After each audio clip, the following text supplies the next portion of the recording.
Welcome to YouTube channel.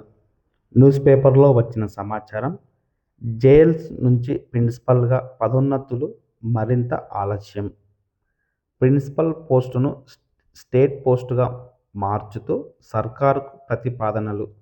ప్రభుత్వ అనుమతి కోసం ఎదురు చూస్తున్న ఇంటర్ కమిషనరేట్. 18 నుంచి కొత్తగా ఎంపికైన జైల్స్కు సర్టిఫికెట్ పరిశీలన. రాష్ట్రంలోని ప్రభుత్వ జూనియర్ కాలేజీలలో పనిచేస్తున్న సీనియర్ మోస్ట్ జూనియర్ లెక్చరర్లకి ప్రిన్సిపల్గా పదోన్నతులు పొందడానికి మరింత ఆలస్యం కానుంది. ఇప్పటి వరకు ప్రభుత్వ జూనియర్ కాలేజీలలో పనిచేస్తున్న ప్రిన్సిపల్ పోస్ట్ మల్టీ జోనల్ పోస్టుగా కొనసాగుతోంది. అయితే ఇప్పుడు ప్రిన్సిపల్ పోస్టును స్టేట్ పోస్టుగా మార్చుతూ ప్రభుత్వానికి ఇంటర్ కమిషనరేట్ ప్రతిపాదనలు పంపించింది. ఇంటర్ కమిషనరేట్ పంపించిన ప్రతిపాదనలపై ప్రభుత్వం ఇప్పటి వరకు నిర్ణయం తీసుకోలేదు. ప్రభుత్వం నిర్ణయం తీసుకోకపోవడంతో సీనియర్ జైల్స్కి ప్రిన్సిపల్గా పదోన్నతులు రావడానికి ఆలస్యం కానుంది. అయితే రాష్ట్రంలోని ప్రభుత్వ జూనియర్ కాలేజీలలో సుమారు 63 ప్రిన్సిపల్ పోస్టులు ఖాళీగా ఉన్నాయి. ఈ నేపథ్యంలో ప్రభుత్వ జూనియర్ కాలేజీలలో పనిచేస్తున్న జూనియర్ లెక్చరర్లలో సీనియారిటీ లిస్టును ప్రకటించాలని పేర్కొంటూ ఇంటర్ కమిషనరేట్ ఉత్తర్వులు జారీ చేసింది. మల్టీ జోన్ 1, మల్టీ జోన్ 2లో జైల్స్ సీనియారిటీ లిస్ట్ ఇవ్వాలంటూ డిఐఈఓలను ఆర్జేడీలు ఆదేశించారు. ఈ ప్రక్రియ కొనసాగుతోంది. అయితే ప్రస్తుతం ఇంటర్ బోర్డ్, ఇంటర్ కమిషనరేట్ కూడా వార్షిక పరీక్షల బిజీలో ఉన్నారు. ఫిబ్రవరి 3 నుంచి ప్రాక్టికల్ పరీక్షలు ప్రారంభం కానుండగా మార్చి 5 నుంచి వార్షిక పరీక్షలు జరగనున్నాయి. ఈ నేపథ్యంలో జైల్స్ సీనియారిటీ లిస్టుపై కాకుండా ఇంటర్ పరీక్షలపై మొత్తం అధికార యంత్రాంగం దృష్టి పెట్టింది. పరీక్షల పనులు ముగిసిన తరువాత ఫలితాల ప్రకటన అనంతరం అడ్వాన్స్డ్, సప్లిమెంటరీ పరీక్షల నిర్వహణ కొనసాగుతాయి. ఈ నేపథ్యంలో సీనియర్ జైల్స్ కాస్త ప్రిన్సిపల్గా పదోన్నతులు పొందడానికి ఈ ఏడాది ఏప్రిల్, మే నెల వరకు ఆగాల్సిన పరిస్థితులు నెలకొన్నాయి. ఈ నెల 18 నుంచి కొత్తగా ఎంపికైన జైల్స్కి సర్టిఫికెట్ పరిశీలన.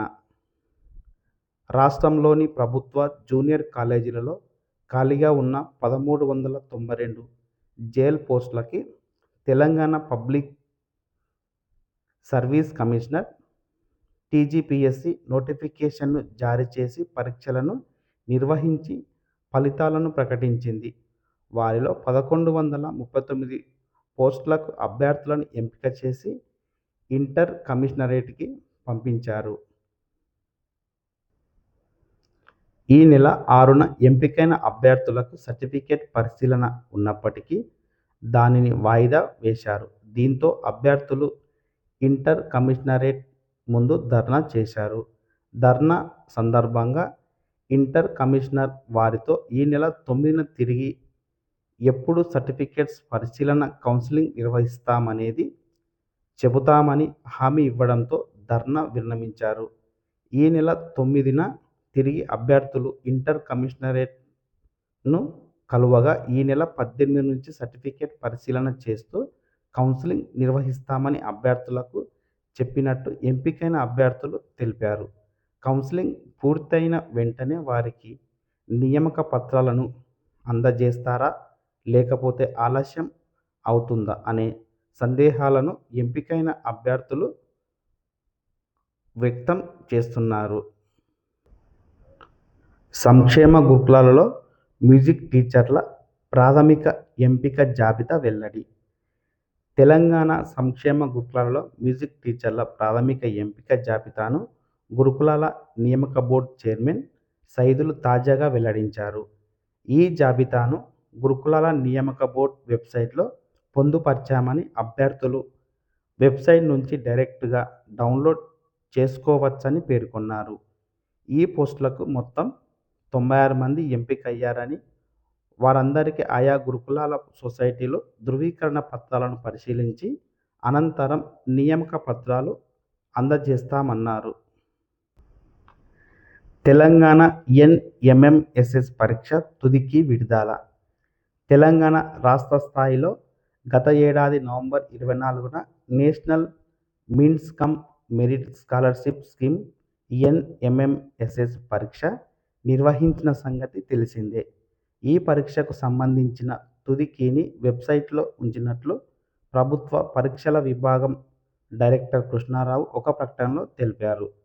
8వ తరగతి చదువుతున్న విద్యార్థులకు మాత్రమే ఈ పరీక్ష జరుపుతారు. వచ్చే 2 నెలల్లో జిల్లాలు, సామాజిక వర్గాల వారీగా ఎంపికైన వారి జాబితా విడుదల చేయనున్నారు. ఎన్ఎంఎంఎస్ఎస్ పరీక్షల్లో మెరిట్ సాధించిన విద్యార్థులకు ఏడాదికి 12,000 చొప్పున ఇంటర్ వరకు స్కాలర్షిప్ అందజేస్తారు.